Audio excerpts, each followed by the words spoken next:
mais delongas, vamos passar, então, a roda de conversa, né? Como nós estamos num ciclo de conversa, então vamos para a primeira conversa desse ciclo, que vai discutir o corpo como primeiro lugar de memória. E, para isso, a gente chama para voltar ao palco a Jaira Poti, que vai ser a nossa mediadora dessa conversa. Jaira, está pronta? Estou aqui. Eu quero saber como eu saio. Eu entro. Como eu entro no palco. Adaptou.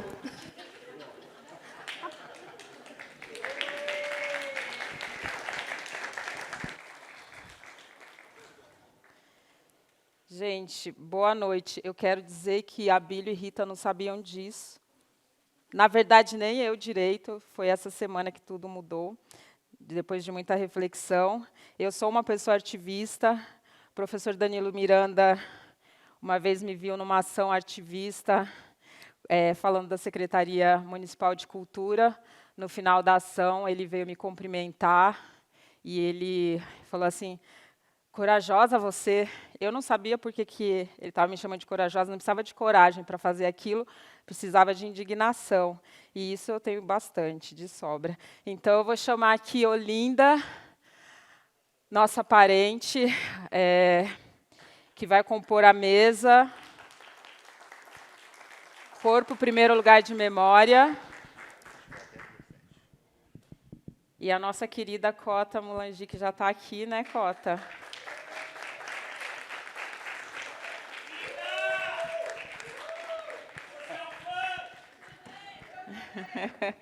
Somos todos. Fechar o app.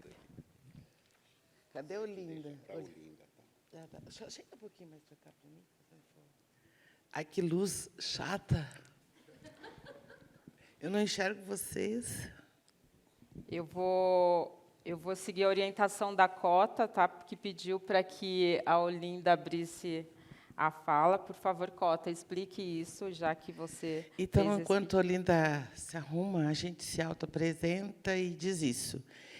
A gente tem como compreensão, primeiro, para entrar em qualquer mesa, pedir licença à ancestralidade. E a Olinda... Então, mesmo a Olinda não estando aqui, para que essa mesa aconteça, eu peço a Exu, a Enzila, a Legbara, que das nossas bocas nada saia, que desse encontro nada saia que os desagrade. E, já sendo a primeira mesa, eu acho que a gente tem essa responsabilidade. E eu sou uma mulher da tradição bantu, eu sou quimbundo, quikongo, e essa tradição tem por princípio respeitar o dono da terra. E se sempre a gente começa pelo mais velho, hoje eu vou me livrar disso, porque sempre sou eu que tenho começado as coisas, porque já estou velha, que nem sei. Mas, então, eu vou querer realmente que os povos originários iniciem essa mesa por isso, porque eles são os donos dessa terra. E, se alguém tem que falar primeiro, são eles.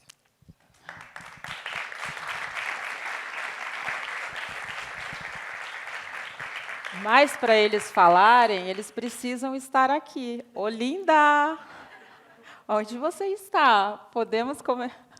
Eu acho que ela está se botando uma roupa, gente, que ela estava com figurino.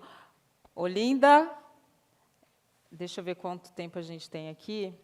Mas eu já vou apresentando, então, tá, Cota? Enquanto Olinda não aparece.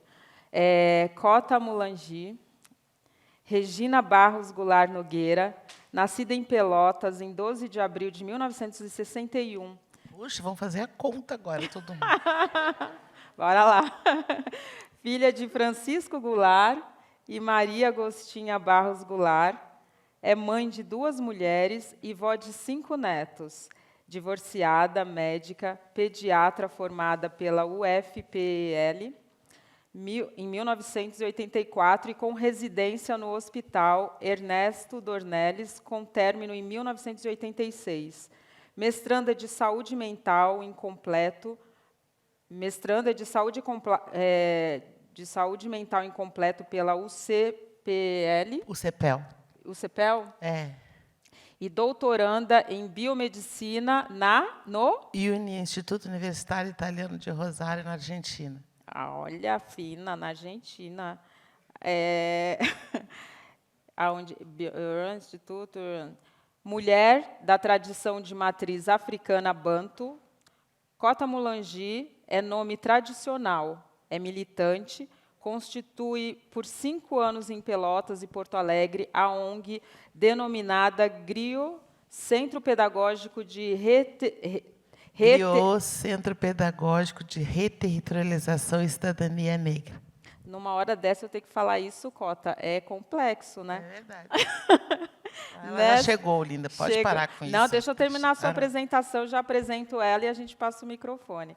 Nessa organização, efetuam projetos como a ASA, Cota, a Afrodescendente Agente de Saúde Ambiental, a ASA. Atividades culturais com a revista Raça no Mercado Público de Porto Alegre. A gente achava bonito, não é?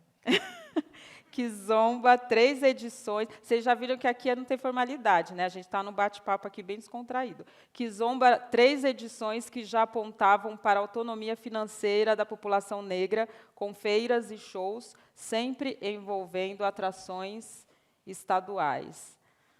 Essa é a Cota Mulangi, por favor, Paulo.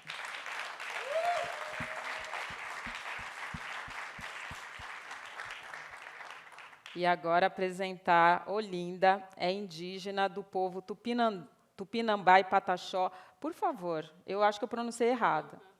Ranhanhai. Tem...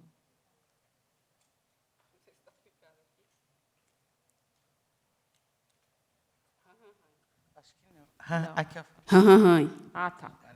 Cineasta e ativista ambiental. Trabalha com audiovisual desde o final de 2015, entre documentários, ficção e performance. Produziu e dirigiu 9 obras audiovisuais independentes, foi curadora de diversos festivais e mostras de cinema, dentre eles o Festival de Cinema Indígena Cine Curumim, 8ª edição, em 2020 e 2021, e mostra Lugar de Mulher é no Cinema, 2021-2022. Produtora de 2 mostras de cinema, a Motara, Olhares de Mulheres Indígenas, 2021, e Mostra Paraguaçu de Cinema Indígena. Coordenadora do projeto Capora, coautora do DOC especial da Globo, Falas da Terra. Esta é, então, Olinda. Palmas para Olinda.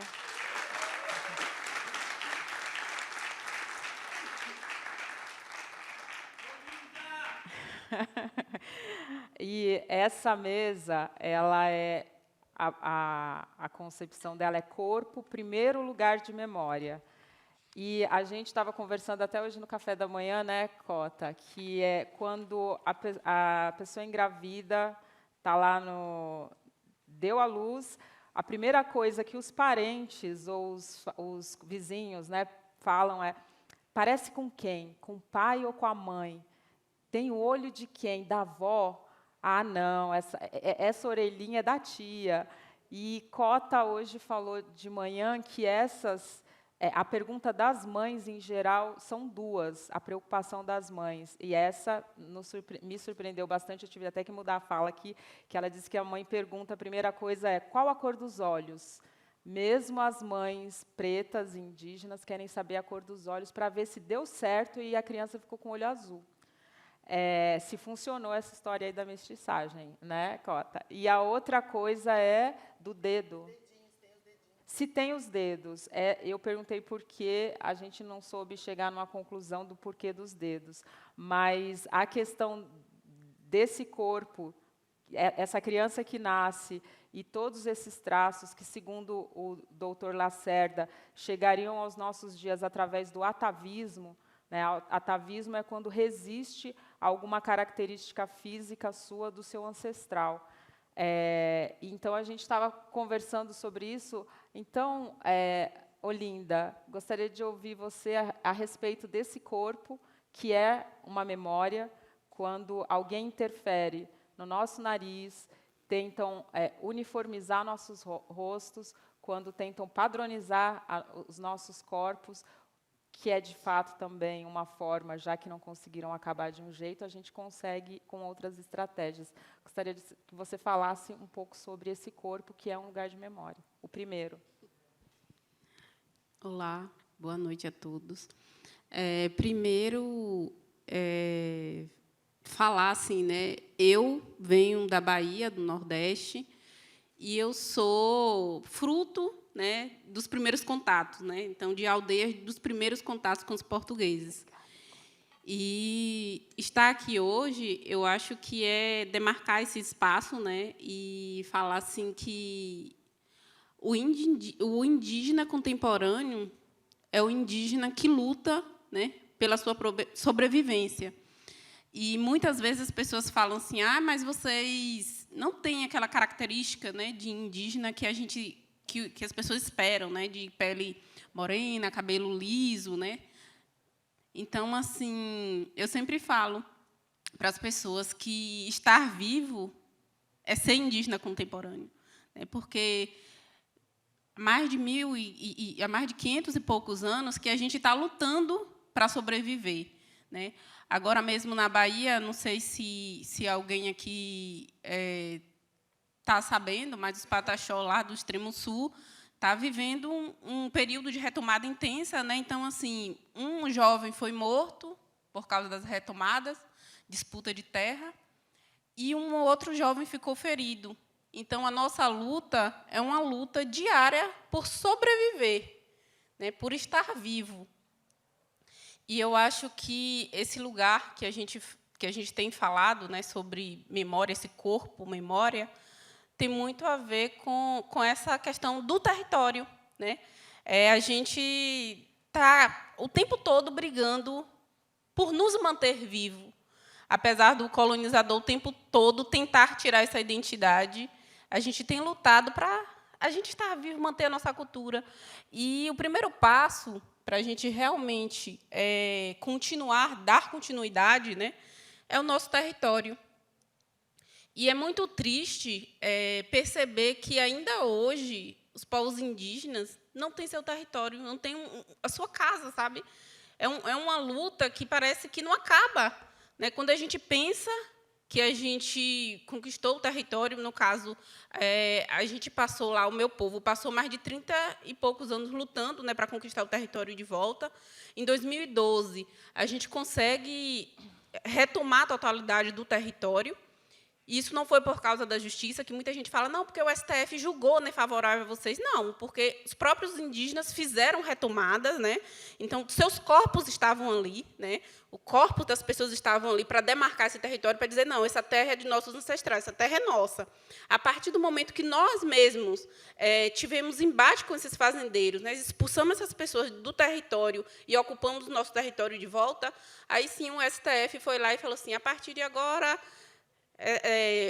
fazendeiro não entra mais nesse território. Mas a gente que teve mais de 30 e poucos anos brigando na justiça, brigando com nossos corpos, né, porque várias pessoas, vários indígenas, vários caciques, né, lideranças morreram para estar ali naquele território. Então, a nossa luta hoje é a luta pela sobrevivência, né? E, assim, é muito triste ver que as pessoas ainda tentam dizer quem nós somos, quem são os povos indígenas, né? E é muito triste perceber que, às vezes, vários elementos de nossa cultura a gente não perdeu, né? Que as pessoas falam, vocês perderam. Perder é quando a gente perde alguma coisa, é quando a gente não quer perder, né? Uma coisa aconteceu, você perdeu. Mas muitas coisas, elementos de nossa cultura, foi retirado, né? Então, assim, hoje o meu povo não fala o tupi, não é porque não quer, né? Parou de falar por causa do contato com os portugueses. Então, assim, e é muito triste perceber que as pessoas nos cobram coisas que foram eles mesmos que fizeram contra os povos indígenas, né? Então, hoje quer ficar cobrando característica, quer cobrar coisas que não tem direito de cobrar. A primeira coisa que eu sempre falo, assim, devolva as nossas terras, porque a primeira coisa que a gente vem lutando desde a invasão é por sobrevivência. É por sobreviver, por estar vivo. Então, eu acho que é um pouco disso, sabe? E eu acho que a nossa existência, a nossa vida tem muita ligação com o território. Entender, as pessoas entenderem, né, que, para os povos indígenas, ter território é importante, porque quando a gente fala assim, a nossa casa, a gente não está se referindo a esse espaço que o branco diz que é a nossa casa. A gente está se referindo às matas, aos rios, né, a tudo isso que faz parte desse contexto de vida.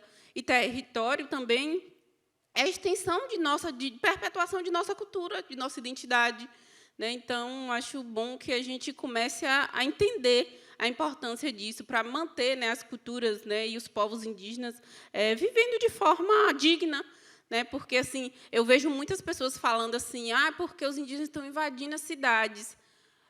Não seria o contrário? Não seria as cidades que estão invadindo os territórios indígenas, né? A gente tem aqui os povos, né, Guarani do Jaraguá, do Pico do Jaraguá, que moram em um espaço de 1.000 e poucos hectares de terra, que é mais ou menos uns 3 campos de futebol, e essas terras não são demarcadas, né? E cada dia que passa, né, a pressão imobiliária invade mais o território, né, desses povos, e a gente não vê realmente uma comoção, né, da sociedade para tentar resolver essa situação.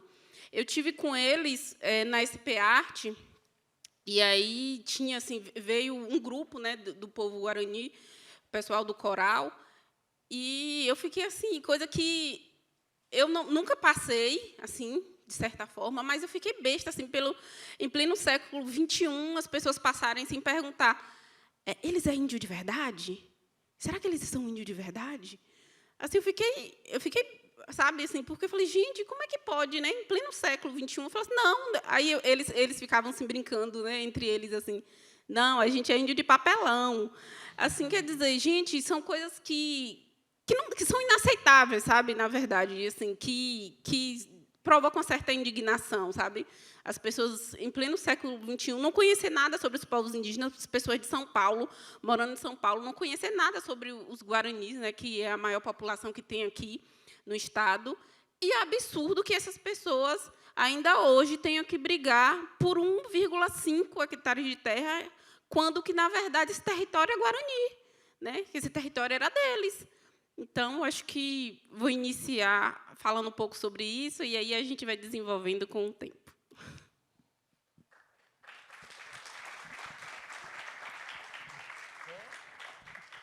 Então, a Cota perguntou qual era o recorte, né, para ela desenvolver a fala. Aí, no café hoje, eu falei, só abre o microfone, Cota. O que você disser, a gente quer ouvir. Então, é isso, Cota. Então, vamos lá. Eu sou uma mulher negra, de pele preta, não retinta, pouca tinta, né? Assim.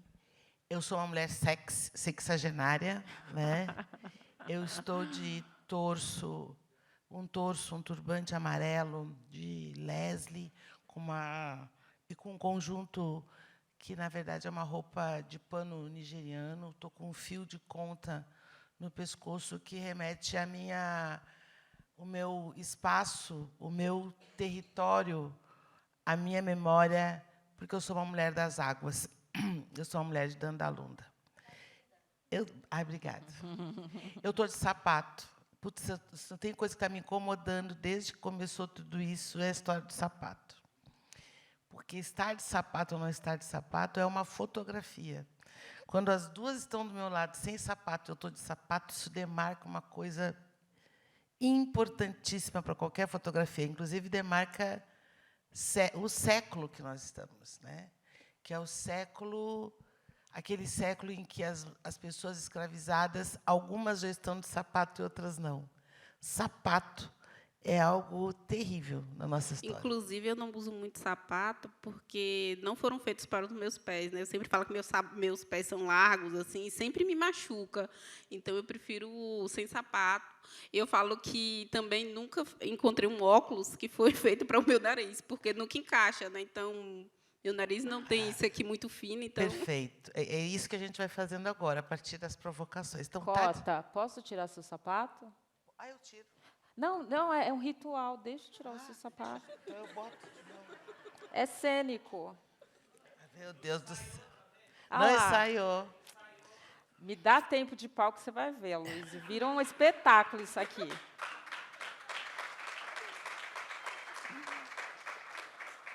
Então, isso a gente Obrigada. se liberta disso. Estou liberta, agora sim. Vocês lembram, no início da pandemia, tinha a história de tirar o sapato, né? E eu dizia, isso é nosso. Né? Essa coisa de não trazer sujeira de dentro de casa, de dentro da rua para dentro de casa, de não entrar em lugar sagrado com a sujeira. Isso é coisa nossa, do povo africano, dos povos originários. E eu começo pelos pés, porque eu queria pensar o corpo como como o primeiro território de memória, e queria imaginar o corpo como um grande mapa. E o pé da gente é um mapa corporal, né? O pé da gente tem toda a representação de tudo que eu tenho no meu corpo. E muito poucas pessoas sabem disso. Então, quando você diz que aprisionar o seu pé no sapato dói e incomoda, é a representatividade do que fizeram com os nossos corpos também. Enquanto eles acreditavam que nós estávamos andando de pé descalço porque nós éramos escravizados e não tínhamos direito a sapato, naquele momento nós desfrutávamos de algo brilhante, que era unir todo o meu corpo, que está representado no pé, com a terra. No momento em que a gente sucumbiu ao capital e aprisionou todo o meu corpo no sapato, no pé, a gente começa o processo que eles acreditavam que foi apresentado aqui. Falar de corpo e memória, gente, a confusão que o Tebas fez comigo faz um mês que eu penso o que eu vou falar, e vem 1000 coisas na cabeça, porque eu sou, como foi apresentado, eu sou uma mulher do povo tradicional de matriz africana bantu. E isso é o que a gente aprendeu com vocês, os povos indígenas. Nós não somos apenas religiosos. Nós temos um sagrado. E eu digo, os povos originários não são chamados povos do Tupi ou do Tupã. Então, por que eu tenho que ser chamada povo do Orixá, povo seja lá? Eu sou povo, eu vim de algum lugar, não vim de Marte. Eu vim de um lugar.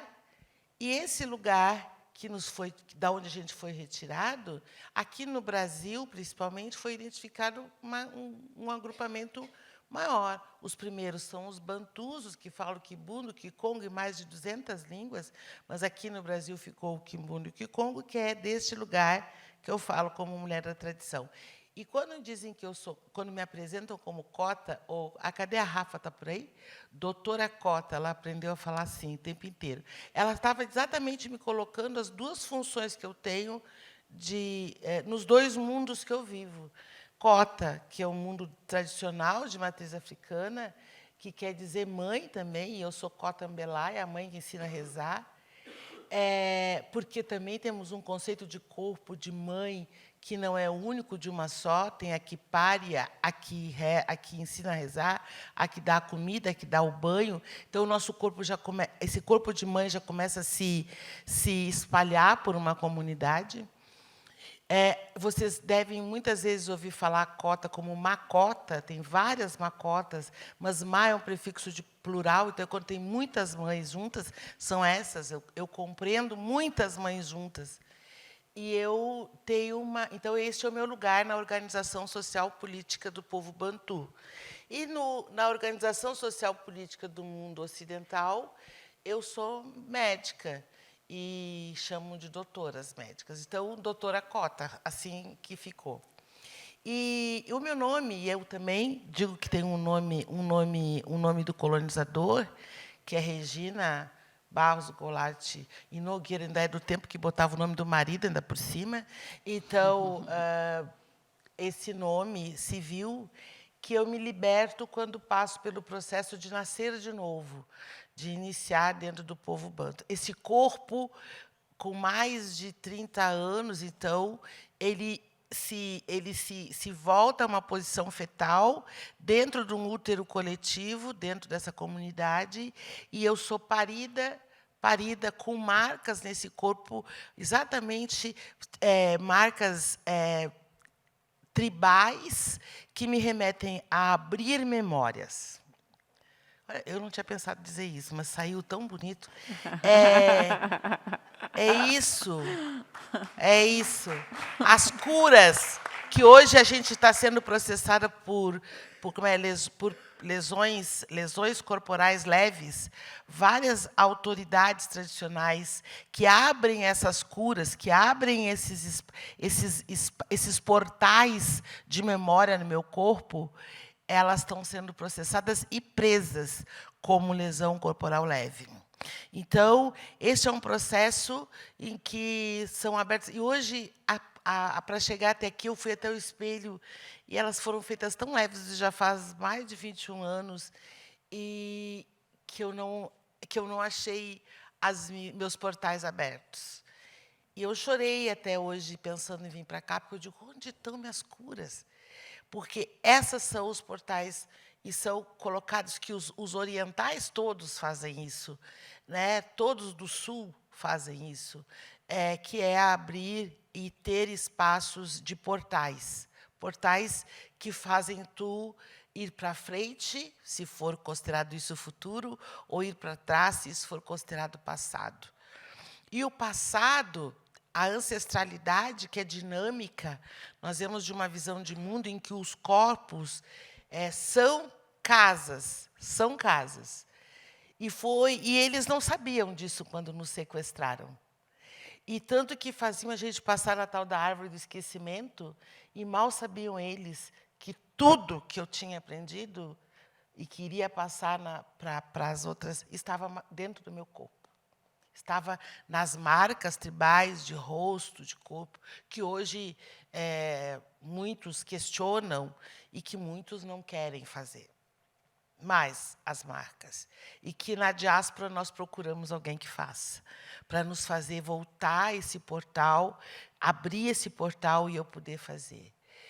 E muitas vezes as pessoas acham que o passado nos assombra. Não, quem se assombra de nós é o passado.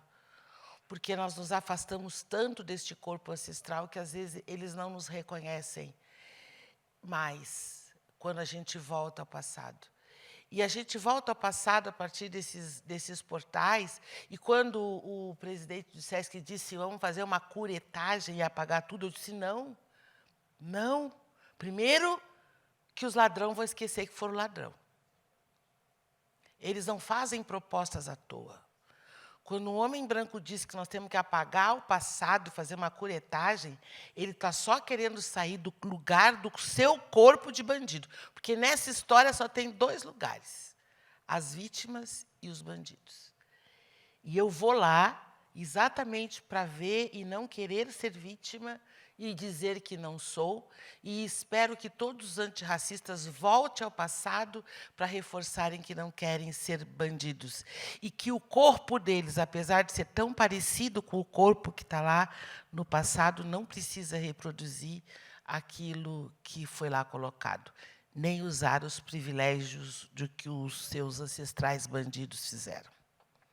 Então, o nosso corpo, ele é isso, sim. Ele traz marcas. Eu sou pediatra dentro da medicina. E eu dizia hoje para a Jara que, quando nasce uma criança, tudo que eu vejo os fantasmas desse corpo dentro da sala de parto. E esses fantasmas estão tão lá que eu acho que é por isso que as mães e os familiares perguntam na sala de parto, doutora, que cor é o olho? Às vezes eu olho e pergunto, você acha que é qual cor? Mas não, porque não é meu direito. Se ela está perguntando, minha resposta olha, é castanho, é claro. Ela diz, mas às vezes muda, né? Porque eu tenho um tataravô que tinha um olho azul. E os dedinhos, de verdade, até hoje, quando você perguntou, eu não soube lhe dizer por que elas perguntam, o que as pessoas perguntam se tem dedinho. Vocês sabem que a grande diferença do corpo do animal racional para o irracional é saber fazer pinça. Então, ao perguntar se meu filho tem dedinhos, eu estou realmente reafirmando que ele é humano. Isso também saiu bonito, foi agora. Foi de manhã também. E eu tenho estudado isso muito, porque nós estamos nos afastando desse movimento corporal de pinça e, portanto, nos afastando de desenvolver o cérebro que faz esse fato. Vocês veem que as crianças estão nascendo fazendo assim, ó. E isto qualquer dos animais racionais faz. O cachorro faz, o chimpanzé faz. Agora, fazer assim, que é o jeito que a gente come. Por que a gente ensina? Não sei se vocês das tribos, se a gente ensina, né, as crianças a comer, que agora tem um nome assim para os pediatras dizer BMW, um negócio assim. Eu digo, não, isso é jeito de preto e índio comer, a gente come com a mão. Isso é nosso, come com a mão, isso é o primeiro exercício para desenvolver a questão do lado, seja do lado dominante que for. É isso que nos faz pegar as coisas, é isso que nos faz pegar um torrão de terra. Então, eu falei um pouco nessa apresentação do lugar que eu falo, que já vou desenvolver. Eu perguntei tempo, porque eu sou uma pessoa a ser abusada. Então, tem tempo. Pode abusar. Ah, tá. Então, vamos lá. Aí, uma outra coisa que eu achei que a Rita tinha ouvido eu falar, porque a gente já trabalhou alguma vez junto, é que, para nós, povos originários e povos tradicionais de matriz africana, seja os bantus, seja os yorubás, seja os jejes, ou mesmo os encantados, que são, a gente chama de encantados aqueles que são oriundos aqui dessa terra diaspórica, né? Então, a gente cultua todos aqueles que nos dão Quitatio, né? Então, a gente cultua o caboclo, o marinheiro, as prostitutas, o malandro, todos esses que, neste tempo, deixaram o seu corpo, a sua questão corporal, para nos manter, e era assim que eles nos mantinham. Como ele disse, os jagunços, a gente fazia essa grande concepção, as ciganas, os ciganos, que, por ser vistos o seu corpo como brancos, podiam vender as coisas que a gente produzia. Esses todos são cultuados, o marinheiro, o caboclo, a puta, né? Não é prostituta, ela era puta, a do cabaré, o malandro. Esses todos nós cultuamos como encantados sagrados até hoje, e que nos mantém. E mais a natureza como um todo. Uma coisa que chama a atenção é que nós somos uma tradição que passa por esse processo animístico, né, de assumir essa parte que nós trouxemos de dentro. Então, são coisas diferentes. Quando a gente está com o encantado, está cultuando o encantado, nós estamos realmente voltadas às práticas da terra diaspórica. É o corpo diaspórico que nasceu, viveu, morreu e que reviveu. Quando nós estamos trabalhando Inquice, Quiche, para o povo banto, orixá para o povo iorubá, ou vodum para o povo jeje, nós estamos trabalhando aquilo que a gente acredita que é divino, que é a própria natureza. O povo iorubá tem uma concepção, ele diviniza, né? Diviniza as pessoas também. Mas o povo bantu, não. Nós não divinizamos o ser humano. Para nós, água é água, terra é terra, mar é mar. Então, as pessoas, quando fazem uma correlação entre esses povos e esses corpos, eles estão realmente sentando o pé no racismo de que a África é um país só, com uma cultura só, e que, portanto, uma visão de único mundo só. Não. Nós não pensamos igual. O povo iorubá, por exemplo, eles têm divindades que foram seres que viveram. O povo bantu, não. O rei da nossa nação é em tempo, que é em tempo. Eu sou uma mulher de Dandalunda, é a água. Nós somos todas Quisimbe, né? Somos todas águas. Caiaques, Dandalunda, Zumbá, Matamba, todos esses nomes. E, por isso, os rios têm esses nomes, os territórios têm esses nomes em África. A gente adora fazer uma brincadeira com gente ignorante. A gente faz assim, quando eu falo Oxum, você lembra o quê? Aí as pessoas saem dizendo, não, está falando de divindade. Mas eu estou falando só do rio que tem na Nigéria. Ou então, de um estado que tem na Nigéria. E aí eles... Eu digo, sim, quando você fala Santa Catarina ou São Paulo, você lembra da Igreja Católica? mas são santos também. Ai, que estranho, né? Bom, então vamos brincando de novo. Aí a gente tem essa concepção, então. E aí um dia a gente se dá conta que na diáspora, por exemplo, nos nossos ritos, várias pessoas viram na divindade. Então vejam a palavra, viram, elas não recebem. É algo interno do meu corpo que sai para fora. Eu, como fui formada pela Universidade Federal de Pelotas, eu sou altamente freudiana. É como se o id, dentro daquela concepção de Freud, se manifestasse em algum momento. É algo interno meu. Mas aí eu fui ver na questão de corpo e fui mais além. No Brasil e na diáspora, várias pessoas viram no santo. Mas os festivais em África, só uma pessoa vira no santo. Se alguém já viu o Festival de Xangô, por exemplo, na Nigéria, começa o tambor e uma pessoa só vira. Aquilo me chamou a atenção. Foi fácil de entender, porque nós já viemos misturados no navio negreiro, né? Os corpos misturados e massacrados, famílias enormes misturadas e massacradas. Portanto, o que vira são os representantes de cada uma daquelas famílias. Por isso que nós misturados viramos vários. Mas tem algo na diversidade da tradição de matriz africana que é algo que, quando a gente inicia um rito, a gente inicia sempre saudando a comunicação. Exu e Zila.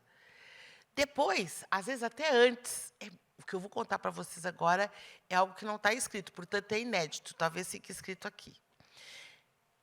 Sempre antes, às vezes até antes da festa, geralmente antes das pessoas chegarem. Aí a gente vai, bota a roupa bonita e vem para o salão. E aí a gente primeiro saúda, chama, sem se manifestar. Antes de virarem. A gente chama, no povo Yorubá, o Ogum, no povo Banto, Ikosi. Na verdade, os dois querem dizer, a gente chama o ferro. Aí depois vem toda a tribo da mata. E aí eu me dei conta que era nitrogênio. Aí veio o povo do fogo. Aí eu me dei conta que era carbono.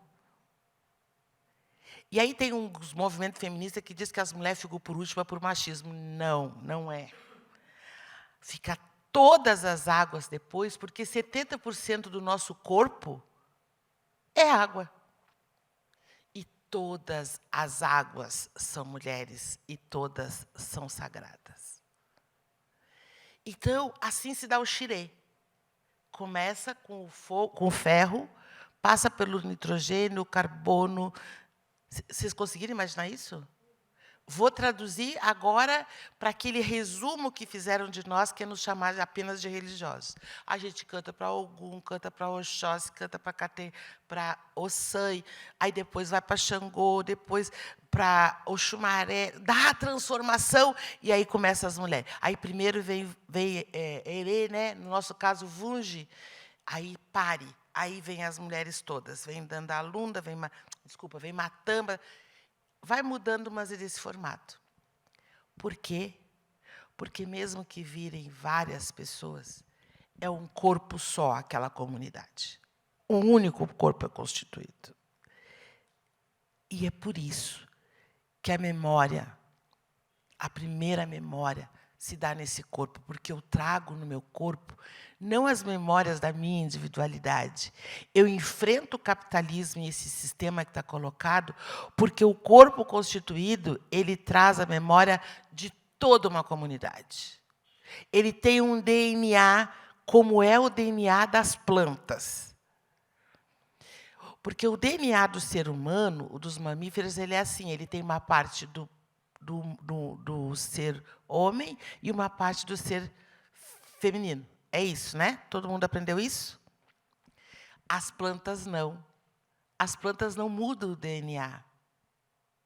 Por isso é que a muda de uma árvore, ela é igualzinha, ela é a árvore. E por isso que quando eu cresço, então eu nasço de novo para essa tradição, esse corpo nasce e ele remete todas as práticas do nascimento. Então, tudo que é racismo e preconceito, sabe, a questão do sangue, ai, porque bota o sangue. Alguma criança nasce sem ter sangue? nasce cabeluda com cabelo comprido? Não tem que cortar o umbigo? E aí tu começa a fazer essas marcas dessa atualidade. Mas essa criança já trouxe marcas, inclusive, da ancestralidade. O Winnicott, que é um psicanalista infantil, ele diz isso, que a sala de parto é uma sala cheia de corpos fantasmagóricos, que é aquilo que essa criança trouxe dessa trajetória. E quando eu chego aos 7 anos, e eu já sou considerada adulta nessa tradição, eu recebo algo com vários elementos, mas eu também recebo a muda, a minha raiz. E aí eu tenho como função esse corpo meu, o meu sobrinho vai ter nenê, e aí ele falou, Dinda, ele é meu afilhado. Agora tem uma história de pegar a placenta. Eu disse, olha, eu na verdade, desconheço, mas a placenta... Alguém já viu placenta? Já? Viram? Vocês viram que a placenta ela tem um tronco que vai dar exatamente no cordão umbilical e ela tem ramificações exatamente como a raiz. Então, na verdade, quando eu levo a placenta, é como se eu tivesse pego de uma planta, sabe aquele molho de terra, sabe que tem, e eu levasse comigo. Eu disse para ele, mas eu me contento com o cordão umbilical, eu enterro lá. Eu planto a árvore, então o meu corpo ele é comunitário, ele é animal, vegetal e mineral, este corpo que eu carrego, quando eu faço eu nasço de novo, e ele tem uma porção maior, por isso eu digo que sou uma mulher das águas. Mas eu carrego fogo, carrego ar, tenho tudo aqui dentro do meu corpo. E é esse corpo que a gente tem que preservar, como quando preserva, então, a árvore que foi plantada quando eu nasci, e que eu vou preservando este corpo. E aí, para a gente poder realmente conversar, eu devo ter botado um monte de confusão, o meu papel é esse, se eu não incomodar, eu não fico feliz. Então, só para a gente poder ir para esse final, quando a gente fala de memória e corpo. Eu até falei com o Rúlio, antes de ir para cá, eu disse, Rúlio, o corpo é patrimônio material ou patrimônio imaterial? Imaterial. Todo mundo concorda? É imaterial? Porque... E aí eu disse isso... Vou colar aqui, porque eu sou péssima para gravar os autores. Mas, assim, tem que falar bonito, isso vai ficar gravado, depois vão dizer que a criatura fala sem dizer a origem. Deixa eu ver. Mas tem um autor que diz exatamente isso, que o corpo ele é imaterial porque ele é essa transição.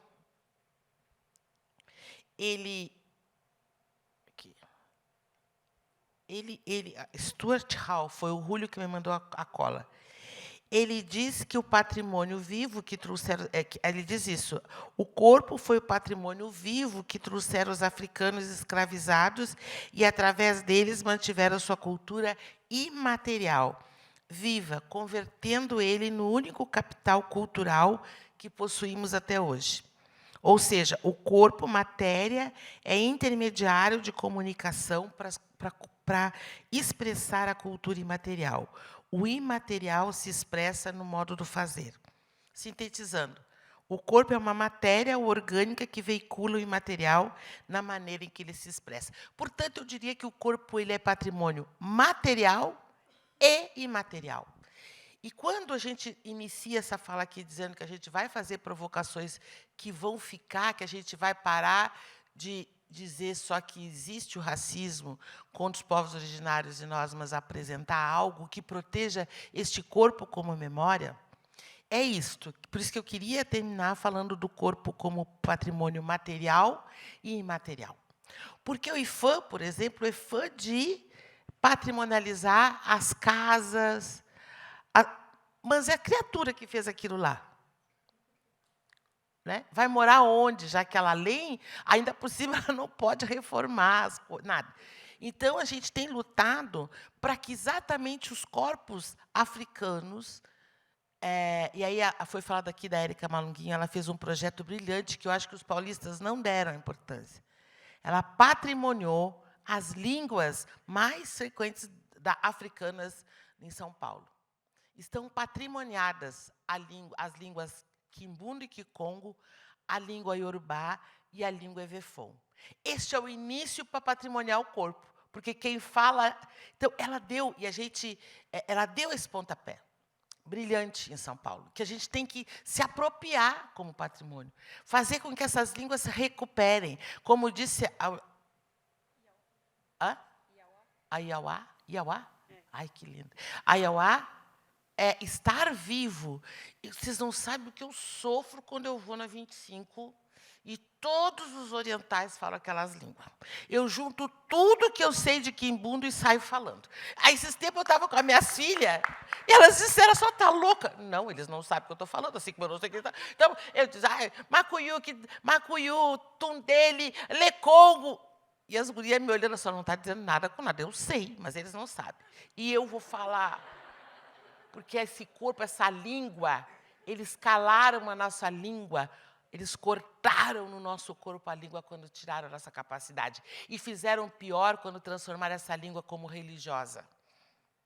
Afastaram a possibilidade do corpo preto se aproximar da língua de origem. Então, hoje, faltou na minha mini bibliografia que eu coordeno uma organização nacional, que é o Fórum Nacional de Segurança Alimentar e Nutricional dos Povos Tradicionais de Matriz Africana. E a gente vem buscando exatamente, apresentamos junto com outras organizações, o projeto Lei Makota Waldina, que reconhece o corpo negro, não como negro, apenas porque os brancos assim nos chamaram, mas pela nossa origem, que esse corpo tinha uma comunidade que vira aqui, este corpo tem uma referência nas nossas marcas tribais referendadas e refeitas aqui. Nosso corpo tem uma terra e um território e territorialidade que tem que ser patrimoniado. Porque, senão, eles fazem assim, patrimoniaram o acarajé. Não, lá eles até patrimoniaram a baiana do acarajé. Né? A baiana só, como se o acarajé fosse da Bahia. Que é uma loucura, né? Acará se come em todo o continente africano. Mas tudo bem. Aí, então, a nossa luta hoje, através da PL Makota Waldina 1279/2022, é exatamente reconhecer todos esses patrimônios e, principalmente, avançar em algo que eles querem esconder, que nós não temos direito: a economia. Nós temos isso aqui, sabe, as questões que tu colocou, que você colocou, nós temos que realmente, a gente constitui um banco próprio, com corpos negros, com a maioria de mulheres negras.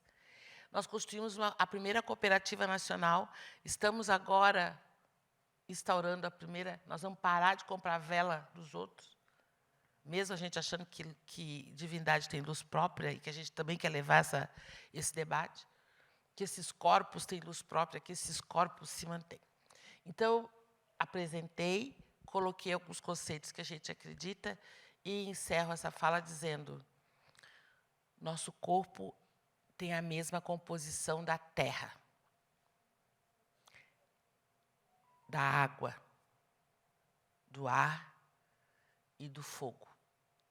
Nós somos oriundos de povos que cultuam e que mantêm o meu corpo, o seu corpo, o corpo da formiga e da água. Então, todos são sagrados e, por isso, a gente quer continuar vivo. E obrigado. Que maravilha estar aqui. Muito obrigada. Mas vamos conversar. Eu fiz uma indelicadeza, né, que eu apresentei as duas participantes da mesa, mas não apresentei a intérprete de Libras, que eu também não sei o nome. E é importante... Não, você vai se apresentar para o público, por favor. Porque, assim, é uma discussão que a gente tem que abrir quando a gente fala de representatividade, de espaço, de igualdade, equidade. A gente tem que lembrar também das pessoas, da questão do etarismo.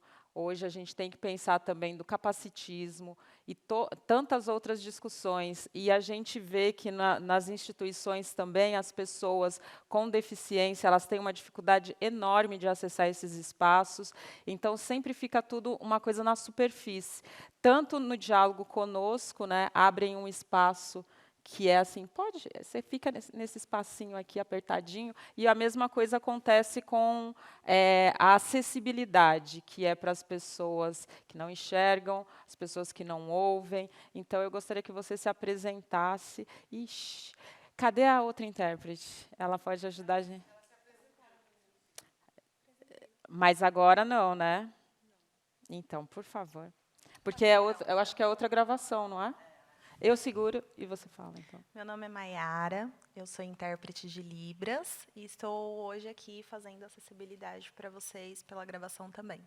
Obrigada, Maiara. Isso é ato político, tá, gente? Só para vocês entenderem aí o negócio do ativismo.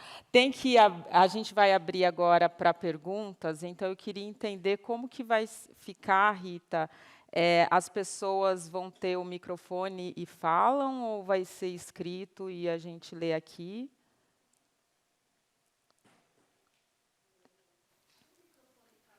Por favor. Isso, obrigada. Estamos cheios de surpresas, porque eu falei que essa mesa ficou prejudicada, essa primeira, em função do tempo Cronos que a gente precisa seguir. Mas nós temos. Mas, não, eu queria... É um combinado mesmo com a unidade, que a gente tinha entendido como a gente ia conduzir as perguntas do público. Queria saber, a Débora está ali, se levantando. Deixa eu fazer esse combinado com ela.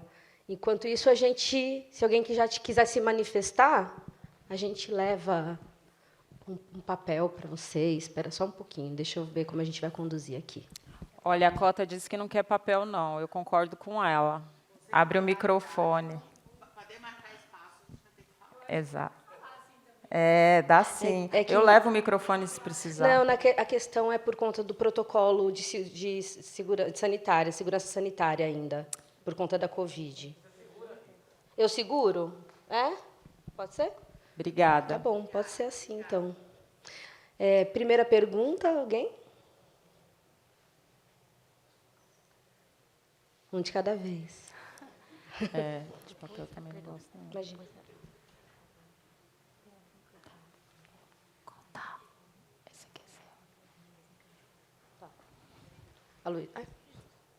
Aloísio. Eu não preciso. Eu tô com isso. Meu nome é Aloísio, eu sou de Guaianazes e eu queria que a Olinda comentasse um pouquinho como tem sido assim as potências de encontrar outras pessoas que se reconhecem como indígenas ou afro-indígenas. Eu sou de uma região que é conhecida como Terra dos Guaianás. Para quê? Para a Cota me ver? Então, eu queria que a Olinda comentasse um pouquinho como tem sido nos últimos anos a potência das pessoas se reconhecendo enquanto povos originários, enquanto afro-indígenas. Como é que tem sido isso para você? Você tinha falado um pouco de algumas coisas que são negativas, de algumas negativas das pessoas em relação à identidade, mas quais são as potências hoje das pessoas estarem se reconhecendo? Obrigado. Tem mais alguém que queira fazer pergunta? Aí a gente faz aquele bloquinho clássico de 3. Não? Pode responder, Olinda, por favor. Bom, boa noite, obrigada pela pergunta. Eu acho que, nesses últimos 2 anos, essa questão tem se potencializado, né? As pessoas se autodeclararem, principalmente indígenas, que era uma coisa que a gente não via tanto. Entendo que esse processo tenha acontecido justamente porque o próprio movimento também tem aberto um pouco essa discussão, né, para as pessoas que se autodeclarem indígenas começarem a falar, justamente porque o processo, né, que os povos indígenas viveram foram esses processos realmente de tentativa de retirar a nossa identidade. Então, eu acho que isso tem sido importante, né, para as pessoas que se autodeclaram indígena, porque as pessoas estão se sentindo mais seguras, né? No sentido assim de, não pode sofrer repressão, pode ter alguma coisa, mas eu me considero indígena ou eu me considero negro. Eu acho que isso tem sido importante. Eu acho que talvez tenha, dentro do movimento, talvez algumas pessoas tenham se preocupado um pouco, porque têm visto também, as pessoas têm percebido que muitas pessoas têm se apropriado desse espaço, né, de se autodeclarar. Algumas pessoas, por estar aproveitando que as instituições têm aberto esse espaço para os povos negros e indígenas. Eu acho que essa discussão é uma coisa que também está bastante em pauta, tanto por causa das questões das cotas, pelas questões também das instituições estarem abrindo esse espaço. Então, eu acho que, por um lado, é bem interessante. Assim, eu acho que as pessoas que se consideram têm que realmente buscar a sua ancestralidade, né, e descobrir de onde são, né, isso tem sido legal. Mas, por um outro lado, também as pessoas têm se preocupado, principalmente os indígenas, porque, às vezes, eles acham que as instituições têm dado espaços para as pessoas que se declaram, e que os indígenas aldeados, que vivem dentro das aldeias, às vezes, se sentem ainda invisibilizados. Então, eu acho que são coisas para se discutir. Eu acho que tudo é muito novo, nesse sentido, né, das pessoas estar se declarando. A discussão é nova.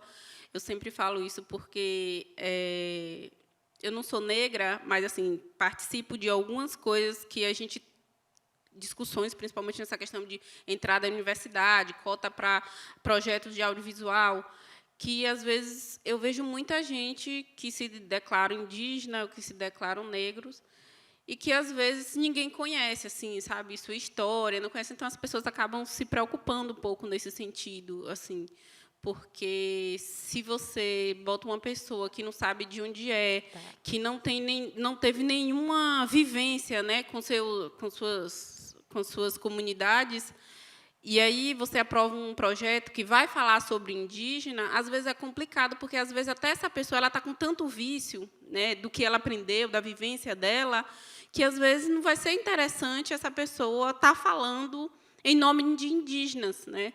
Isso acontece muito. Às vezes, os vícios, né, que o colonizador impõe, até mesmo de estar falando de mestiço, porque é isso, porque é aquilo, não é uma coisa que a gente quer continuar, né? É uma coisa que, na verdade, a gente está lutando para combater, né? Então, essa coisa de estar falando, porque o índio, né? Então, a gente essa já é uma outra discussão. A gente agora tem falado dos povos indígenas, né? É importante falar que não é um índio. É importante falar que tem mais de 360 etnias, que fala mais de 150 línguas. Então, eu acho que é importante, mas, ao mesmo tempo, as pessoas... E eu acho que até eu também, como profissional que trabalho com audiovisual, assim, a gente olha com certo... Assim, vamos ver quem são, né, como é que está essa situação. Mas eu acho que isso é uma coisa para se discutir ainda, porque ainda está tudo muito novo, sabe? Não sei se eu respondi sua pergunta, mas eu acho que, assim, é o que eu posso te dizer, assim. Ela é muito delicada e educada, né? Para chamar que tem um monte de gente sem vergonha, safada, que se apropria dessa autodeclaração. Na verdade, é isso que a gente quer dizer. Talvez eu deveria ter sido mais, né? Mais explícita. Então, assim. é isso. Tem muita gente safada que está se apropriando da questão assim. indígena e negra. Então, as pessoas estão preocupadas com a situação nesse sentido, assim. Então, na verdade, assim, eu acho que foi super importante a pergunta que o Aloysio trouxe, porque, falando de corpo, e aí ele traz ele traz exatamente esse debate, ele traz para dentro desse debate a discussão de corpo como memória e responsabilidade com essa memória, e toda uma cultura antropocêntrica que põe apenas o corpo do humano e as questões físicas do humano dentro do debate. Uhum. Ele traz para dentro dessa discussão, porque, na verdade, a lei de cotas, quando a gente pensou nas cotas, e aí eu concordo com você, Olivia, a gente tem que parar um pouco. Eu acho que a pressão que a gente está vivendo na atualidade, principalmente com os governos que a gente está vivendo, com o governo que a gente está vivendo hoje, tem nos impossibilitado de avançar, porque a gente está desesperado para voltar ao que tinha. Então, a gente não está conseguindo apurar e melhorar o que a gente já fez. A questão das cotas, por exemplo, é uma dessas questões.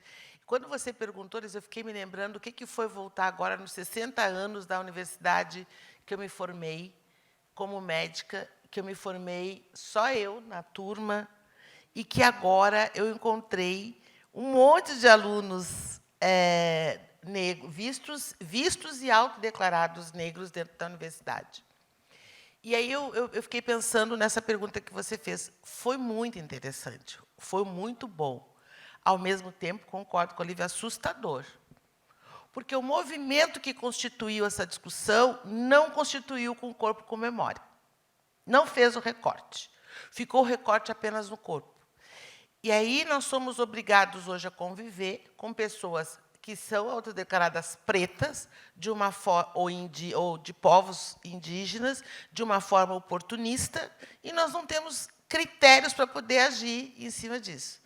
Então, ser negro, ou ser negro, que é da população negra, que é diferente para nós, povos tradicionais de matriz africana, porque quando diz que tu é povo tradicional de matriz africana, mesmo que tu não vive no terreiro, eu tenho que ter uma referência de uma unidade territorial tradicional, assim como os povos indígenas têm a sua unidade territorial, que é a aldeia, ou como os povos ciganos têm a barraca, mesmo que eles morem numa casa lindíssima, mas eles têm a barraca como unidade territorial tradicional deles. Eu tenho que me referendar a isso. Agora, a população negra que está referendada com o seu corpo preto, a gente vai ter que realmente pensar, é uma das coisas que a gente tem que pensar, para que a gente possa ter uma política pública que enfrente esse processo, nesse conceito para além da cor da pele, que foi o colonizador que disse que quem tinha a cor da pele dessa cor era preta. É isso que eu tenho muito medo, assim. Eu sempre fico preocupada, porque quando eu vou participar assim dos editais, né, enquanto produtora, que mando meus projetos para o governo do Estado, aí ele sempre fala assim, manda uma foto, né, para provar que é indígena. Eu falo assim, mas nós temos nossos próprios, né, nossas próprias maneiras de dizer. Então, assim, existe um corpo dentro da aldeia, um cacique, né, a família étnica que está lá, se precisar de documento. Quem vai ser essa pessoa que vai estar lá? Mais uma vez, eu vou estar dando mais uma vez o direito ao governo para dizer se eu sou indígena ou não. E reforçando o biologismo, Isso. porque é a partir de características físicas, eminentemente físicas, totalmente descompromissado da preservação desse processo que está colocado. Então, eu costumo dizer assim, ó, ainda é muito necessário a luta a partir da cor da pele. Para nós todos, né? Porque quando está lá aquele corpo indígena na rodoviária, né? Que é um lugar que fica muito, ou então na rua vendendo, ele é chutado, atirado, queimado, né? Porque tem essas características. O corpo preto, masculino, principalmente quando na rua, ele é um corpo para ser agredido, matado, né? Ele é um corpo para ser exterminado. O projeto é esse, é genocídio, porque é um extermínio com o apoio do Estado. Então, a única forma que foi para nós, que manteve este corpo território vivo, foi essas unidades territoriais tradicionais, que foram arbitrariamente chamadas de religiosas, né? Eu não estou dizendo que a gente não tem um sagrado, estou dizendo que não somos só isso, que esse corpo não está só para isso. Porque também essa porta de entrada virou uma porta muito fácil para o capital.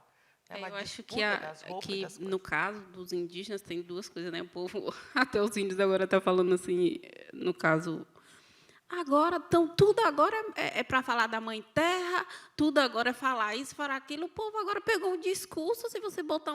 Se você faz um cabelo de coquinho, né, alisa um cabelo, pinta o cabelo de preto, você pode dizer que é indígena, compra um cocá. Eu tenho um amigo meu que ele é artista e ele fica brincando comigo, né? O nome dele é Aislan, ele fala brincando comigo, ô, parenta, cadê você vem para esses eventos aí? Cadê seu cocá? Bote um cocazão azul, porque é isso que o povo quer. Aí, como é que você vai desenvolver assim? Fica brincando comigo, né? Porque realmente é o que a gente vê, não é né? Brincadeira, não. Isso, é muito o que a gente vê. As pessoas, hoje, vai falar assim, algumas instituições, e as pessoas, de maneira em geral, eu acho que eu já passei por isso durante muito tempo, assim, desde a época da faculdade, as pessoas esperam, né, que você venha vestida, caracterizada, né, que você venha com seu cocá, e quanto mais pena você tiver no seu corpo, mais as pessoas, é indígena, né? Então, assim, eu sempre falo para o povo assim, eu tenho minhas coisas, né, que são sagradas, e outra coisa que as pessoas têm que entender é que esses objetos a gente não usa em qualquer lugar, não é assim para ficar, sabe? Aí eu vou ali, eu vou botar isso, eu vou ali, eu vou botar aquilo. Tem um monte de coisa que a gente só usa na aldeia. Então, essa história de ficar, sabe, para cima e para baixo, de colocar, assim, não é uma coisa também, sabe, que vem da gente, sabe? Muita coisa também as pessoas usam porque eu acho que, não sei, é uma crítica pessoal mesmo. Às vezes as pessoas vendem essa coisa porque é o que a sociedade espera dos indígenas, né? Então, às vezes, isso rola também. Isso é muito semelhante, igual. Então, assim, eu acho que a pergunta da Luísa, eles realmente tem sido muito interessante. É bem como você colocou. É maravilhoso encontrar os iguais, mas também, às vezes, é assustador o quanto eles são diferentes de ti. Então, ele é igual na cor da pele. Tipo, nós estamos vivendo... se a gente não aprender no Brasil com o que aconteceu com a Fundação Palmares, por exemplo, esse é um recado de Inquício, Orixá e Vodum. Pare para pensar que preto é esse que vocês estão defendendo. Para mim, é esse o recado. Aí o povo está pedindo que Inquício, Orixá e Vodum mande WhatsApp, porque, na verdade, está escrito. Nós temos que criar outros critérios dessa construção de preto. Nós temos que entender que essa questão do capacitismo, todas essas questões fazem parte, e entender na nossa memória como é que esse corpo coloca. Por exemplo, tem coisas que não são nossas e são não tem, mas tem resposta. A nossa tradição, as nossas divindades, nós temos uma divindade que não tem perna, outra não tem orelha. E isso nunca foi a característica maior, o fato dela. Se ela não tem orelha, ela não ouve. Mas ela é uma divindade. A outra não tem perna, mas assim, e sempre estiveram na roda, entendeu? E sempre participaram dessa roda com muita tranquilidade. Agora, não houve, sim, e aí a ressignificação disso para o processo. Eu falo, por exemplo, de corpo, eu estou não querendo nunca fugir da nossa mesa, da nossa conversa. Por exemplo, a gente, quando cultua o ancestral da rua, que nos dava muito quitate, que é o malandro, a puta, mas as putas não andam com roupa de aniversário de 15 anos. Eu estou impressionada. Isso aí é um trauma. Vocês têm que começar a fazer baile debutante. Não é possível. Porque, assim, outra coisa, a gente tem que começar a pensar que o ancestral dos meus netos, o corpo que o meu neto vê na rua, não é mais o cara de chapéu coco e sapato bicolor. Ele é craqueiro. Acho que está na hora de cultuar Saci para a gente aliviar o processo do corpo, do corpo do ancestral do meu neto. Porque, e aí, o Saci, né? Por que nós, como movimento social, não entendemos que a grande memória para nós, da nossa contemporânea, não vai chegar agora, 30 de outubro, não é o dia da bruxa, mas é o dia do Saci. O cara é preto, vive dentro de uma cana, tem uma perna só e com cachimbo. Cachimbo, vamos levar em conta que, para esse momento, não é um cachimbo de fumo. Se nós parássemos para pensar aquela representação corporal como uma representação real, de memória, para o que nós queremos para daqui para frente, que é o respeito a tudo e todos, independente do que está colocado, se nós voltássemos a mexer o nosso corpo de verdade, eu tenho dito isso para os pacientes na pediatria, nós perdemos todas as brincadeiras de disputa de território. E essa mesa aqui não falou de outra coisa a não ser de disputa de território. Nós estamos com as crianças despreparadas para disputar território. Os meninos, principalmente. Bolinha de gude. O pior é que eu estou ficando tão velha que eu falo umas coisas pensando que as pessoas sabem o que é, você não tem nem ideia. Mas eu acho que sabe que eu sou nova, eu sei. Mas tu joga a bolinha de gude, com certeza vocês brincam de coisas. Tu brincou de outras coisas que as pessoas da tua idade não brincaram. Vocês têm ideia o que é para jogar 5 Maria? 5 Maria tem outro nome que joga aquelas pedrinhas. As pedrinhas também. Hã? Bole? Esse eu nunca tinha visto. Assim, sabe o que é? O que do cérebro tem que agir para poder olhar para baixo, pegar uma pedrinha, jogar para cima, juntar as outras, botar na mão? Gente, talvez por isso, por ter brincado dessas coisas, a gente está aqui nessa mesa. Porque nós aprendemos a disputar território. Bolinha de gude é um brinquedo totalmente de disputa de território. Taco. Aí o povo queria que eu brincasse de boneca. É óbvio que eu não brinquei de boneca, né? Porque esse território já era meu. Não tinha que disputar com o território de criança, cuidar de criança, isso já era meu. Eu queria era aprender a disputar o território que os meninos disputavam. Eu adorava. Eu ficava pensando o tempo que eu tenho que calcular que a criatura vai jogar a bola e quantas vezes eu vou poder ir e vir. Isso é pura matemática. E isso tudo estrategicamente nos foi tirado. Nós estamos sem guerreiros sendo preparados. Posso falar uma coisa? Temos mais... Desculpa interromper. Temos mais uma pergunta. Mas posso só falar uma questão dessa disputa de território, que a Pode. Olinda trouxe, que é a gente só pensa nisso aqui, num cocar, na aldeia. Por que esse acessório é um acessório? Ele não pode disputar esse território que é a cidade. Porque se a gente vai ali para os jardins, a gente vê judeus ortodoxos e tem toda uma vestimenta, e a gente reconhece isso e não olha isso com estranheza, a gente se acostumou com isso. A gente vê corpos de outras culturas, especialmente europeus, né, que vieram com seus trajes também, e a gente se acostumou, não só com seus trajes, como com as suas maquiagens, que disseram para a gente o quê? Maquiagem todo mundo usa. Um batom para melhorar os traços, os olhos, vamos dar um... É isso que é a maquiagem. E a maquiagem indígena também é para embelezar, para ficar bonito mesmo. Então, por que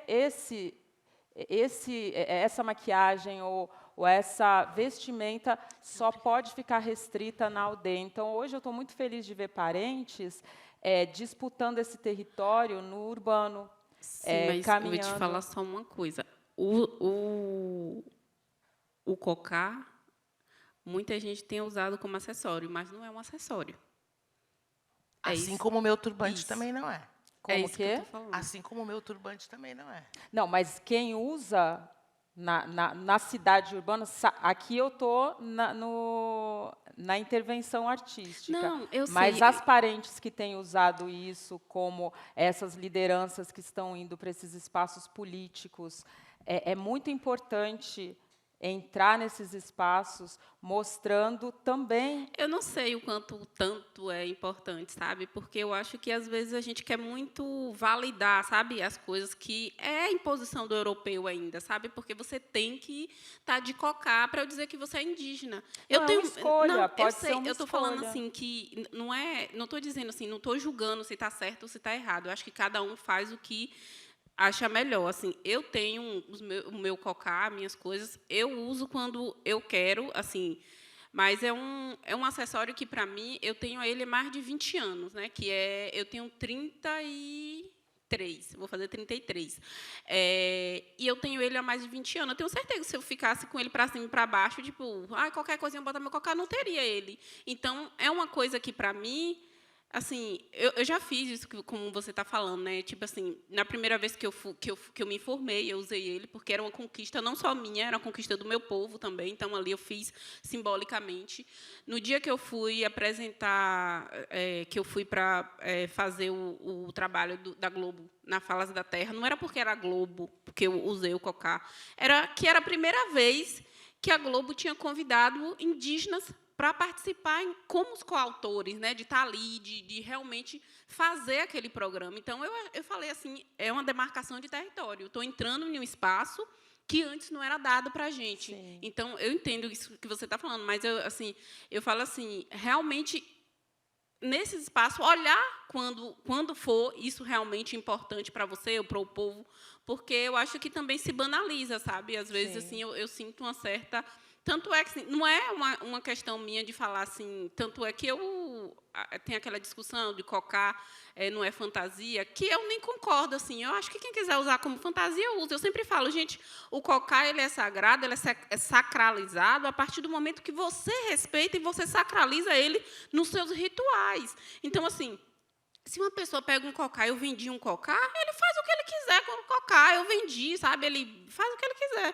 Agora, o meu cocá eu nunca vou vender, porque, para mim, ele é sagrado. Para mim, sabe, ele tem essa história. Né? Eu tive retomadas com ele, eu tive em processos que, para mim, foi importante para o meu povo. Então, às vezes eu acho que, em certas coisas, exagero, mas eu não faço eu faço uma crítica do meu ponto de vista, mas não é uma coisa que eu falo assim, não é para fazer. Eu acho que cada um faz o que quiser, sabe? Eu acho que o que dá problema é a apropriação indevida. Acho que, na verdade, saber de onde comprou, do que está usando, isso é interessante. Eu também acho assim, as pessoas dizem, não é qualquer, as brancas não vão usar turbante. Eu digo, nem os pretos vão usar dread se não seguir a tradição dos Rastafari. Então, se é assim, porque não é porque é preto que vai botar dread, né? Porque o ser Rastafari compreende um monte de outras coisas, não é só fumar maconha, que o povo gosta só da parte do maconha e dos dread, o resto tudo não quer saber. Então, assim, aí eu vou fazer tatuagem. As minhas filhas, a primeira vez, o corpo de novo, assim. Vou fazer tatuagem. Eu vou virar vocês no funge se vocês forem fazer isso, porque eu não quero que... Vocês sabem qual é a tatuagem que vão botar? Sabe o significado? Olha, gente, tatuagem tatuagem, ele é um código. Aí o povo faz, aí bota tatuagem da facção tal, e depois não quer ser confundido. Mas tu sabia que era da facção, criatura? Pelo menos vê de onde vem a tal da... Aí, esses dias eu estava atendendo um casal e o cara tinha umas lágrimas assim, tatuadas no rosto. Eu fiquei olhando. Aí eu perguntei, tem um significado? Ele tem. É quantos eu matei. Eu disse, ok. Ok. Era numa facção. E ele me disse com toda tranquilidade. É interessante. Então, é interessante que a gente diga para quê. Não é isso que eu estou dizendo. Não é mentira nem brincadeira. É verdade. Né? Tatuagem, marca no seu corpo, tem que ter significado.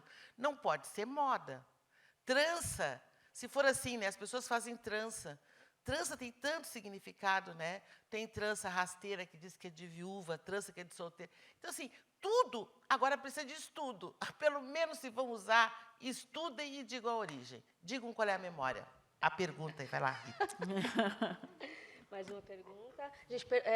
A última pergunta, a gente já está extrapolado do horário, mas vamos contemplar essa fala aqui. Bom, desculpem, porque o que vocês estão falando é algo que pode ir bastante longe, mas eu queria fazer uma pergunta, principalmente a Cota, doutora Cota,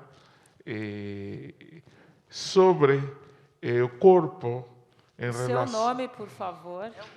Meu nome é Julio, É que está gravando. em espanhol, Julio Moracén. Em brasileiro falam Júlio, mas ninguém aqui fala Júlio Iglesias, por isso eu sou Julio e não Júlio. Que acontece? Eu gostaria que Cota, se podia falar desse corpo que foi escravizado e desse corpo que se encontrou de los povos originários em relação à saúde alimentar e doença. Porque isso é algo que, para mim, penso que você, como médica, poderia dar-nos alguns exemplos de como funciona isso, porque se esquece que o corpo, como memória, também están esas doenças, esas cuestiones alimentares que se mantuvieron o que fueron impostas y cómo ellas influyen en corpos dos povos originarios y até hoje en los povos afrodescendientes da diáspora, ¿no? Gostaria de su opinión sobre eso y también si a otras participantes tienen su experiencia con relación a eso, porque isso penso que é muito importante em relação ao painel que vocês hoje trouxeram para nós. Obrigada, Júlia. O Julio é persistente. Ele disse uma vez para mim que um dia eu vou fazer meu pós-doc, que vai ser a questão do açúcar e a questão do corpo, não é? Ele me falou, e agora ele me fez lembrar. Eu vou pegar uma frase de um representante do movimento de povo de rua, do povo morador em situação de rua, em que ele disse assim, se a gente é o que come, eu não sou nada, porque as pessoas acham que eu não como nada. Eu posso dizer que eu sou tudo, porque eu como tudo que vocês deixam para mim comer, que vocês comem. Então, eu sou todos vocês. Essa questão da alimentação, Rúlio, desde a última vez que a gente conversou, mudou muito na minha vida, né? Eu estou terminando uma pesquisa agora com a Fiocruz, que é exatamente o sistema alimentar dos povos tradicionais de matriz africana e a concepção de saúde coletiva. É algo, eu não sei expressar a minha indignação com o que o colonizador fez de destruição desse sistema alimentar dos povos originários e dos povos tradicionais de matriz africana. Porque o plano sempre foi nos matar. E o código alimentar do sistema alimentar, ele é desses povos originários dos povos tradicionais de matriz africana, ele é totalmente pela vida. Ele faz parte de um complexo de planejamento que foi mantido nas unidades territoriais tradicionais de uma forma tão linda que eu posso te dizer, assim, para não estender, porque eu acho que a tua pergunta dá uma... A gente precisa... eu vou encaminhar. Mas, assim, vou te dizer que, por exemplo, as rodas das unidades, dos terreiros, há anos atrás, as pessoas eram altamente saudáveis, porque elas eram emagrecidas, magras, tinham força muscular, porque elas comiam, basicamente, elas só comiam em grande quantidade no terreiro, porque juntavam as comidas e podiam fazer comida. E aquelas comidas, elas eram... A base era a carne vermelha mais saudável que existe na face da terra, que é o do cabrito, que tem uma quantidade de gordura mínima. Não tinha açúcar, porque até hoje a gente não compartilha com a natureza açúcar refinado. Não tinha sal. Eram todas temperadas com óleo vegetal, que é o azeite de dendê ou óleo de palma, com cebola, que é um dos melhores diuréticos e anti-inflamatórios que existe. E nós seguíamos, ainda por cima, uma rotina tradicional, e eu ainda assisti hoje uma palestra que era, não, quando se acorda de manhã, antes não se fala com os outros, não se fala, é um silêncio, se tem que tomar água primeiro. E a grande moda agora é qual? Tem que tomar água em jejum, para limpar o intestino, para poder... Então, assim, era uma roda saudável. No momento que nós criamos, e aí, junto com a pergunta do Aloysio, que é a nossa resposta, que a gente faz uma classe social negra, média, rica, sem consciência, ela acredita que o ser classe média é comer comida que o colonizador te oferece no supermercado e muito cara. Ao ponto de eu ter ouvido uma vez um agente de saúde dos povos indígenas que o que ele queria era salgadinho. Porque quem tem dinheiro para comprar salgadinho tem poder. E quem come mandioca da terra é pobre. E quem é que quer ser pobre na vida? Lá na aldeia, o povo em volta falava que os índios eram comedor de abóbora, né? Então, na região, era uma forma de depreciar, né? De falar... Depreciar. Então, tudo aquilo, o fato de nós ter a galinha no pátio era coisa de pobre, agora é coisa de orgânico, coisa de gente que pensa. Tomar na caneca de água, tomar água na caneca de água era coisa de pobre, agora é de ecologista, pessoa que pensa na sociedade, é agroecologista. Abater o cabrito, tirar o couro, fazer o couro, o atabaque, botar as vísceras na terra era coisa de macumbeiro, agora é coisa de agroecologista. É outro nome, é maravilhoso ser agroecologista. Então, assim, a saúde, a ciência, então, respondendo o final, a ciência entende perfeitamente que é essa alimentação que nos mantém saudável. E tem nitidez, e eu cada vez mais tenho nítido de que o nosso corpo guarda, sim, uma memória genética em relação a... Hoje já tem, inclusive, a hipótese dessa proposta do pós-doc, que é a memória genética do que o açúcar fez, do que o ciclo do açúcar fez com os povos originários e com os povos sequestrados do continente africano, faz até hoje que a gente continue se matando cada vez mais com a quantidade de indução de açúcar, dos males brancos da sociedade. Eu conheci aquele homem dizendo essa frase, os males brancos da sociedade. Tudo que é branco mata, eu posso garantir. Sal, açúcar, cocaína, branquinha e o próprio branco. mata. E eles são tão bom contador de história que eles contam de um jeito que ser preto é que é ruim. Eles são tão bom contador de história que eles pegaram um africano, Rastafari, e transformaram num branco de olho azul com cachos dourados. E que o dia que o cara morreu, mudou a nossa vida toda. Essa é a importância que eu deixo assim para encerrar do que é um corpo santificado e de um corpo amaldiçoado. Nós precisamos contar a história diferente sobre o nosso corpo. Precisamos deixar de ser narcisistas e ser oxuministas, dandalundíssimas. Por quê? Porque Narciso não reconhece o outro. Narciso morre olhando a si mesmo.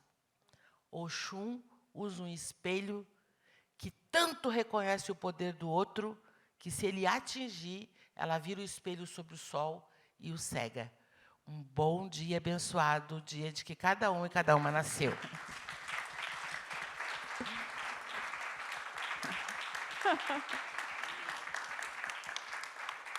Então, a gente encerra a mesa.